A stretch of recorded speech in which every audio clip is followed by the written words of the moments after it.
कौन है उनके बारे में जानते हैं। मायदा गफूर। अस्सलाम वालेकुम मायदा, कैसी हैं आप? अल्लाह का शुक्र, आप बताएं। लाइफ पार्टनर चूज करना होगा तो उसमें कौन सी 3 चीजें देखेंगी? अंडरस्टैंडिंग, सोशल वर्क करना है शादी के बाद, जॉब प्रोवाइडिंग वाला काम कंटिन्यू रखूंगी, ब्लड वाला काम कंटिन्यू रखूंगी, और इसके अलावा ना लाइक मैं ट्रेनिंग दूंगी।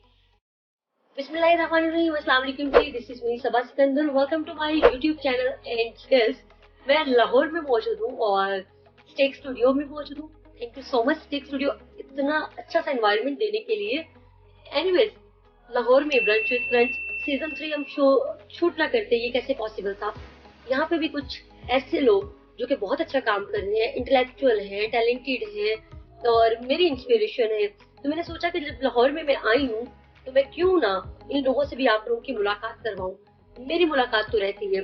अच्छा, छोटी सी बात जो मैं करना चाहूंगी शो के हवाले से या किसी भी काम के हवाले से, वो ये कि कोई भी काम हो आप जब तक दिल जमी से नहीं करेंगे, पैशनेट होके नहीं करेंगे, फोकस रख के नहीं करेंगे, उसमें आप अचीव नहीं कर सकते। चाहे वो बिजनेस हो, चाहे वो आपकी कोई जॉब हो, चाहे कोई इवेंट मैनेजमेंट का काम हो, और चाहे वो सोशल वर्क हो। सोशल एक्टिविस्ट बहुत सारे मिलते हैं मुझे। आपको भी पता है इवेंट मैनेजमेंट में जब इवेंट्स में मुलाकात होती है, बट बहुत कम लोग होते हैं जो कि मुझे इंस्पायर कर सके। मैं जिनसे एक आपको पॉजिटिव वाइब आती है कि कनेक्शन बनता है, यार they are doing something good.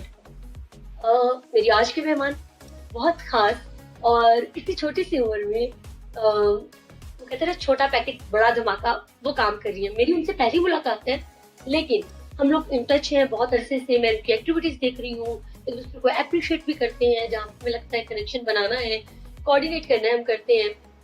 सो उनसे मैं आपको मिलवाती हूँ, कौन है उनके बारे में जानते हैं। मायदा गफूर। अस्सलाम वालेकुम मायदा, कैसी हैं आप? अल्लाह का शुक्र, आप बताएं। अल्हम्दुलिल्लाह। मायदा, नाम का मतलब क्या है? दस्तरखान। दस्तरखान, ओके। मायदा दस्तरखान। और मुझे एक चीज यहाँ से याद है, हम यहीं से स्टार्ट करते हैं। आपने कोई रमजान में दस्तरखान लगाया था और वो इसी नाम से था? जी, अलमायदा दस्तरखान मैंने स्टार्ट किया था। बेसिकली थर्सडे को लोग कहते हैं मांगने वाला दिन ना, जुमेरात को लोग कहते हैं आज जुमेरात है, मांगने वाला दिन बना लेते हैं। तो मैंने सोचा व्हाट इफ अगर हमने इसको देने वाला दिन बना दें। सो मैंने मेरी टीम ने डिसाइड किया कि हर थर्सडे फ्राइडे को हम लोग दस्तरखान लगाएंगे। देन वो हमने बिफोर रमजान स्टार्ट किया, तो अल्हम्दुलिल्लाह वो फिर चलता रहा। अल्हम्दुलिल्लाह। मायदा, कैसी हैं आप? मतलब कैसी एक्टिविटीज चल रही हैं? मैंने देखा कि आप भी लाहौर में टिक नहीं पा रही। कभी तो टूर लेकर आप नॉर्दर्न एरियाज में होती हैं, कभी किसी शहर में, ही क्या है? एक्चुअली पता है क्या है, जैसे कोविड आया हुआ था, ऑब्वियसली हम लोग बहुत ज्यादा पजल हो गए थे चीजों के अंदर, डिप्रेशन बहुत ज्यादा आ गया था। मतलब दूसरों की टेंशन और दूसरों की हमें फीलिंग्स को ना बहुत ज्यादा पेन को हमें फील कर रहे थे, तो ऑब्वियसली ब्रेक चाहिए थे। देन मैंने कहा कुमराट चलते हैं, टूर लगाते हैं, तो उस बहुत पीसफुल रहा था। देन फिर मैं इस चीज के अंदर आ गई कि व्हाट इफ अगर हम लोग नॉर्मल लोग जाते तो हमारे साथ डिसेबल पर्सन्स भी जाएं। मैंने टूरिज्म कंपनीज के साथ एक कांटेक्ट किया। मैंने कहा कि अगर हम लोग डिसेबल लोगों को लेकर जाते हैं या फिर जो गरीब जाना चाहते हैं उनको स्पॉन्सर कर सकते हैं, तो इनका क्या हम लोग को एडवांटेज होगा, डिसएडवांटेज होगा। लाइक हम लोग ने बैठा, मीटिंग वगैरह किया और फिर हम लोग ने स्टार्ट कर दिया। अब हम लोग के टूर जाते हैं जिसके अंदर नॉर्मल पर्सन भी जाते हैं जो स्पॉन्सर करते हैं गरीब लोगों को और डिसेबल पर्सन को। That's wonderful. लाइक अच्छा, एक और चीज है, इस पे मुझे थोड़ा सा डिफरेंशिएट करना है। That is a business purpose और सोशल वर्क। लोगों की मेंटालिटी होती है, अगर हम लोग कोई काम करते हैं तो उससे प्रॉफिट देखे हमें प्रॉफिट कितना रहा है। हमारी मेंटालिटी है हमने प्रॉफिट नहीं देखना और ये भी नहीं देखना कि हमें लॉस हो। नो प्रॉफिट नो लॉस, पहले हमने देखने के सारा काम अच्छे से हो जाए। एंड आपको पता है अल्लाह ताला जब हम लोग नियत अच्छी करते हैं तो अल्लाह ताला बहुत मेहरबान है, वो प्रॉफिट डाल ही देता है। तो एट द एंड हमें प्रॉफिट भी मिल जाता है। इतना ज्यादा नहीं मिलता, लेकिन जितना प्रॉफिट मिलता है वो हम लोग जितने भी लोग होते हैं ना उसके लिए डिवाइड होते हैं। That's wonderful. अच्छा, पढ़ा क्या आपने?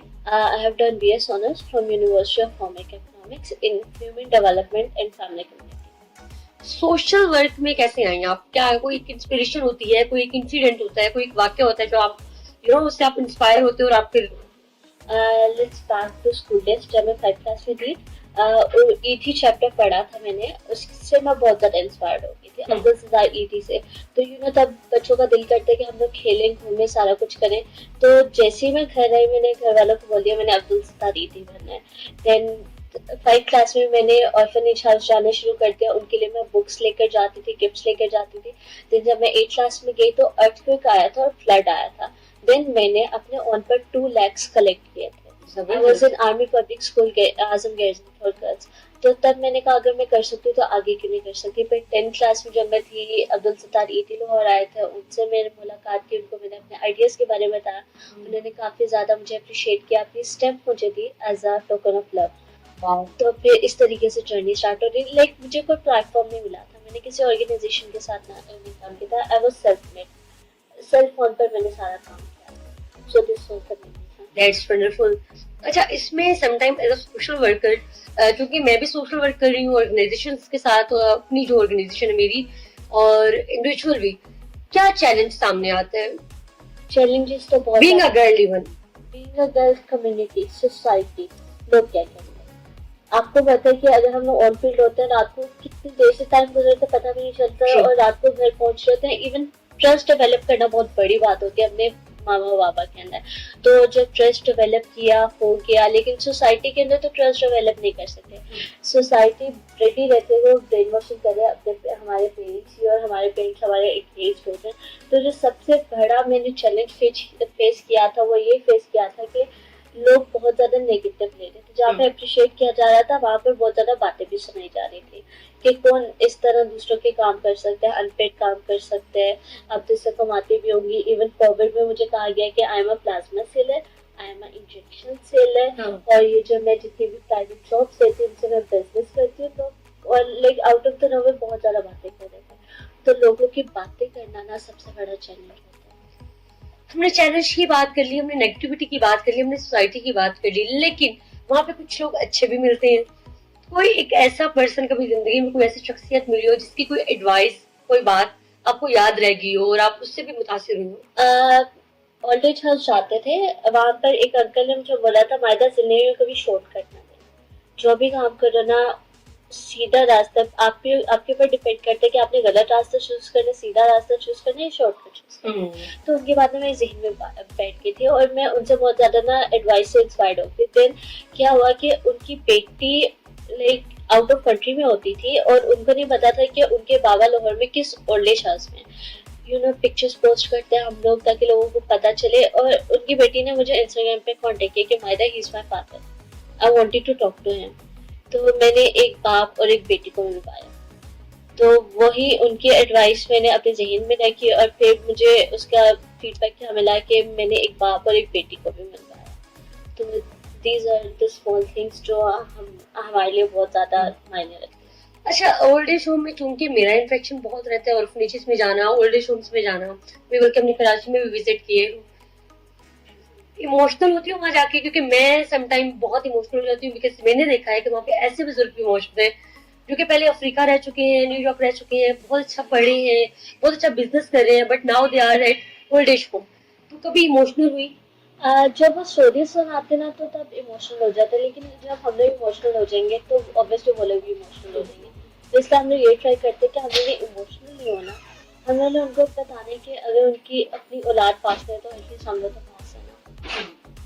अच्छा, यू टोल्ड मी अबाउट कि आपने एक पिक्चर पोस्ट की ओल्ड एज होम में और वो बुजुर्ग को देखा उनकी बेटी ने और वो मिले और उसका फीडबैक बहुत पॉजिटिव मिला कि मुलाकात होगी उनकी।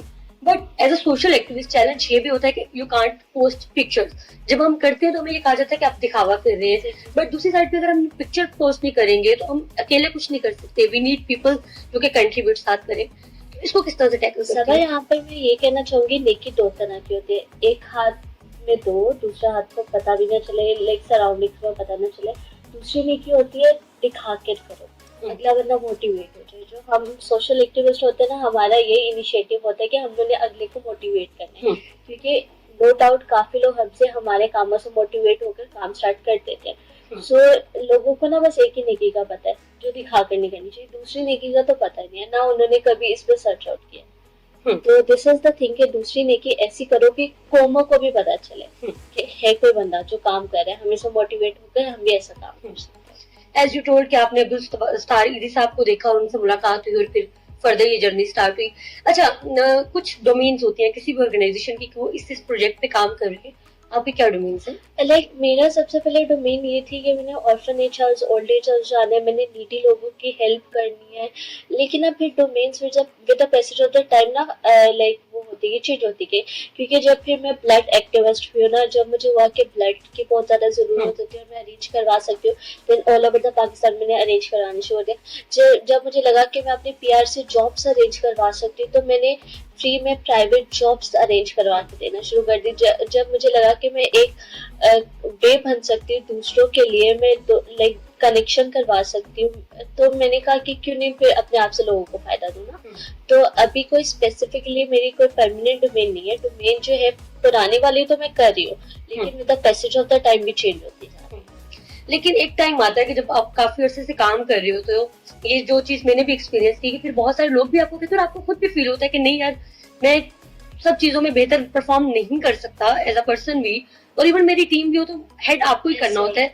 तो वाई नॉट के 2 से 3 चीज चूज करो, तो क्या करोगी?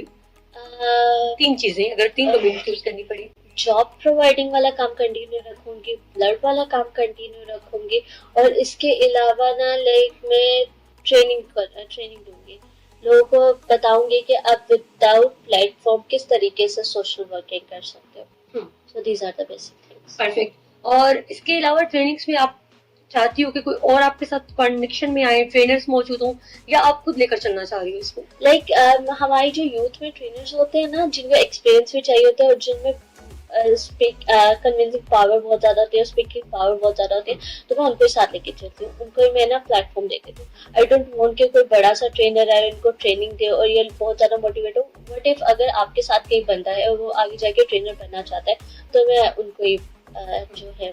Tell me about your tourism journey और वेंचर जो आप चला रहे हो। टूरिज्म जर्नी अभी रिसेंटली स्टार्ट हुई है। कोविड जब थोड़ा सा डाउन हुआ था ना, उसके बाद मैं कुमराट गई, तो मुझे लगा कि मैं कर सकती हूँ ना, टूर्स भी लेके जा सकती हूँ। तो वट इफ जहाँ पे इतने काम करती हूँ तो ब्रेक तो चाहिए होती है। तो बीइंग अ गर्ल मेरे पास लोग होते हैं जिन्होंने टूर्स पर जाना होता है, या जिन्होंने किसी को स्पॉन्सर करना होता है डिसेबल पर्सन्स को।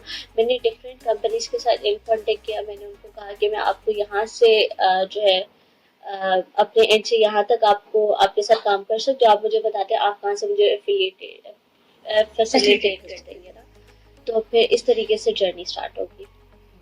जबरदस्त। अच्छा, अब एज अ गर्ल भी और एज अ सोशल एक्टिविस्ट भी एक क्वेश्चन जो हमें चैलेंज फेस करना पड़ता है, अगर जिस तरह के हालात चल रहे हैं, अगर हम किसी रेप विक्टिम के बारे में लिखते हैं, रेपिस्ट के बारे में लिखते हैं, या दूसरी तरफ हम किसी तशद्दुद जो मेड्स होती हैं घरों में, डोमेस्टिक स्टाफ होता है, उनके बारे में लिखते हैं कुछ, या वैसे भी बात करते हैं कि नहीं यार बहुत जुल्म हो रहा है, ये सारी चीजें नहीं होनी चाहिए, तो दूसरी तरफ हमें ये कहा जाता है कि आप आजादी मार्च को सपोर्ट कर रही हैं, या जो स्लोगन जो कि नहीं होने चाहिए थे उनके आजादी मार्च में, उनको सपोर्ट कर रही हैं। तो आपकी इसके बारे में क्या राय है? सबा, अगर इस बार टॉपिक पे बात कीजिए ना, तो बचपन से ही ना, चाहे वो लड़का और लड़की हो, वो लोग हरास हो जाते हैं। फीमेल्स यूजुअली अपने अंकल होते हैं, उनके हाथों हरास हो जाते हैं, कजन्स होते हैं, लेकिन बच्चे होते हैं ना, तो हमें वाइब्स आ रही होती है, लेकिन हम लोग कुछ कह नहीं सकते। तो अगर हम लोग बचपन से अवेयरनेस का बहुत ज्यादा मसला है, अगर अवेयरनेस हम लोग दे देना कि आपको किस तरीके से टैकल करने चीज से, तो हम लोग जब बड़े हो जाते हैं तो ऑब्वियसली तब हम लोग में इतनी पावर आ जाएगी कि अगले बंदे को हम लोग ने जिस तरीके से शट अप कर लेने, तो उस तरीके से हम लोग किस तरीके से डील कर सकते हैं। अब बचपन के हरासमेंट बड़े हो रहे हैं तब भी हरास हो रहे हैं, तो अगर हम इस पे कुछ बोल भी लेते हैं ना, तो लोग बहुत ज्यादा अगेंस्ट बातें करेंगे कि पहली बात हम लोग को नहीं बोलने वाले, दूसरी बात के लोग कहेंगे, मतलब अब लोग तो इग्नोर करेंगे, लोग कहेंगे ठीक है आप जो है आप बीइंग अ गर्ल उनका साथ देंगे, और मतलब जैसे वो आज़ादी मार्च हो गया और वो लाइक डिफरेंट आ जाते हैं। एक लड़की आई थी, उसने कहा था मेरा जैसा मेरी मर्जी, वो वाला सीन हो गया ना। तो इट्स द थिंग इज कि हम लोग तो वही चाहते हैं कि हमारे साथ ऐसा ना हो, तो इसलिए हम लोग दूसरों को सपोर्ट करें एटलीस्ट। उसका जो है ना, मैंने भी काफी ज्यादा हरेसमेंट केसेस डील करती रहती हूँ ना, तो मुझे पता है अगले बंदे पे क्या गुजर रही होती है, मतलब अगला बंदा बेबस हो जाता है, वो लोग रो रहे होते हैं कि हमारी फैमिली को बाद में इश्यूज ना हो जाए, थ्रेट्स ना मिलने लग जाए। तो हमें ना फिर लोगों की बातों पर ना इतना ध्यान नहीं देना चाहिए, हमें पता है हमें क्या करना है, बिल्कुल। And do you think that's not about gender, क्योंकि ट्रांसजेंडर कम्युनिटी की जब हम बात करते हैं, जब हम उनके लिए काम कर रहे होते हैं, तो उनको लगता है, या बल्कि यूजुअली यही माना जाता है कि सबसे ज्यादा जो जुल्म हो रहे हैं या उन पे हो रहे हैं, मर्डर हो जाते हैं, गायब हो जाते हैं लोग, तो इट्स नॉट अबाउट जेंडर, इसमें मेल भी हेरेसमेंट हो सकती है, फीमेल हेरेसमेंट भी है और ट्रांसजेंडर भी है यूजुअली। तो कभी ऐसा हुआ कि कोई ऐसा केस आपके पास आया हो तो डर रहता है बीच में कि नहीं मैं इसके बारे में बात नहीं करूंगी बिकॉज मुझे किसी ना किसी की कोई बात सुननी पड़ेगी, तो उसमें क्या होता है? अगर आप हरेसमेंट केसेस के बारे हवाले से बात करें, लाइक ऐसा कोई केस नहीं आया, लाइक मैं डरती हूँ, मैं कहती हूँ जो करने करके दिखाने, डरना नहीं है, तो मैं केसेस पकड़ लेती हूँ। मेरे पास ना बहुत ज्यादा लॉयर्स है, जजेस है जो भी इसमें हेल्प आउट कर देते हैं। लाइक वो ना फैमिली का नाम आने देते हैं, वो जस्ट उनको एविडेंस वगैरह सारा कुछ चाहिए हो तो, और देर लाइक वायदा बच्चे बस आपने हमें ये केस दे दिया, हम लोग डील कर लेंगे। अच्छा, इंशाल्लाह आपको भी डरने की जरूरत नहीं है, फैमिली को भी डरने की जरूरत नहीं है। तो मैं डरती नहीं हूँ कि पीछे बैक एंड पे लोग बहुत अच्छे हैं, लोग डराने वाले नहीं है, लोग साथ देने वाले, लोग सपोर्ट करने वाले हैं, तो ये बहुत ज्यादा चीज मैटर है। चले, ये तो हमने इनकी जो as a social activist journey है उसके बारे में बात की। अब हम इसको जरा लाइटर नोट पे लेकर चलते हैं। खाने में क्या पसंद है? खाना तो मैं घर का बिल्कुल भी नहीं खाती, बाहर का खाती हूँ। तो जब भी बाहर का खाती हूँ तो चीजी फूड बहुत ज्यादा पसंद है, पास्ता, इस तरह की चीजें मुझे पसंद। कोई ऐसी कोटेशन जो कि अच्छी लगी हो, जिससे आप मोटिवेट हुई हो? Quotation we rise the lifting others. Okay. Poetry आती है? नहीं, बिल्कुल भी नहीं। सिंगिंग? सिंगिंग भी नहीं। अपनी हॉबीज, मेरी हॉबीज थी कि स्टेप कलेक्ट करनी है, डिफरेंट हॉबीज भी है ना, देन फिर हॉबीज भी साथ रहती है। इवन लाइक मेरे अंदर एक आप कह रहे हैं खराबी है कि मैं अपना ख्याल नहीं रखती। जब आप लोग दूसरा का ख्याल रखते होते ना, वरना अपना ख्याल रखना भूल जाता है। मैं बीमार रहती हूँ, मुझे बहुत ज्यादा मतलब मूड स्विंग्स होते हैं, डिप्रेशन हो जाता है, तो लिटरली मुझे नहीं पता चलता किसके पास जाना है। लाइक लोगों के इनर डे इतने मैसेजेस आ रहे थे, मायदा वो तारीफ करता है और फिर कहते हैं मायदा we need your help, we need a favour ना। सो मतलब ये चीज है कि खुद के लिए नहीं पता चलता कि कहाँ पर जाना है, किससे बात करनी है, किससे हेल्प। हालांकि एज अ सोशल एक्टिविस्ट में वैसे भी हमें ये चीज सुनने को मिलती है कि जब तक आप अपना ख्याल नहीं करेंगे, खुद से मोहब्बत नहीं करेंगे, आप किसी दूसरे का ख्याल नहीं रख सकते। इट्स नॉट लाइक कि मैं मोहब्बत नहीं करती, इट्स लाइक बस मैं ख्याल रखने को दिल नहीं करता। मतलब अपने आप मोटिवेशन चाहिए होती है कि मायदा कर लो, खुद को मैं अपनी मोटिवेशन। चले, इसी सवाल से एक सवाल मुझे याद आया कि अगर लाइफ पार्टनर चूज करना होगा तो उसमें कौन सी 3 चीजें देखेंगी? अंडरस्टैंडिंग को, सोशल वर्क करना है शादी के बाद, क्योंकि ये मेरा है कि मेरा एक ड्रीम है। अभी तो बहुत ज्यादा जो छोटे छोटे ख्वाब पूरे होने, लेकिन आई वुड शादी के बाद में सोशल वर्क कंटिन्यू करूँ, सोशल वर्क करने दें। और इसके अलावा ना लाइक मतलब वो कंजर्वेटिव माइंड का ना हो, लाइक वो मतलब जैसा हो ना, मतलब बहुत ही ओपन माइंडेड हो और उसे किसी चीज से इशू ना हो। I know the limits, like लड़कियों को लिमिट्स पता होती है, हमें पता है कितने लिमिट्स में रहना है, तो अगला भी जब आपका साथ देना तो फिर चीजें बहुत ज्यादा। इंस्पिरेशन कौन है फीमेल कम्युनिटी में अगर देखा जाए? जैसे आपने अब्दुल सत्तार ईदी साहब की बात की, इसके अलावा इंस्पिरेशन कौन है? कम्युनिटी में कोई नहीं, मैं अपनी फेवरेट खुद हूँ। थैंक यू सो मच माइदा, मुझे बड़ा अच्छा लगा आपसे बातचीत करके। और क्योंकि हम इंटरेस्ट तो काफी अरसे से थे, लेकिन ब्रंच विद ब्रंच की सीरीज में मैंने चाहा कि मैं आपको लोगों से मिलवाऊं और इंट्रोड्यूस करवाऊं कि लाहौर में भी बहुत अच्छे लोग मौजूद हैं, बहुत अच्छा काम कर रहे हैं। और स्पेशली जहाँ तक खवातीन की बात होती है तो मेरी कोशिश होती है कि चाहे वो किसी भी फील्ड में हो, उनको एक पहचान मिले और अगर वो कोई अच्छा काम करे तो लोग उनकी सपोर्ट बनकर खड़े हों।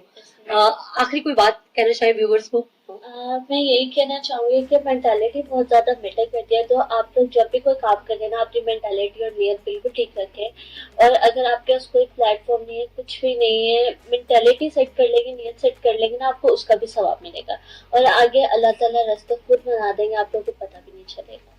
सो thank you so much for having me on your show. You are welcome. Thank you. अल्लाह हाफिज। जी जनाब, और ये लाहौर में हमने रिकॉर्ड किया पहला episode brunch with brunch season 3 का, और मुझे बड़ा अच्छा लगता है लोगों से मिलकर। और समटाइम ये होता है कि ये कहना गलत होगा कि औरत ही औरत की दुश्मन है।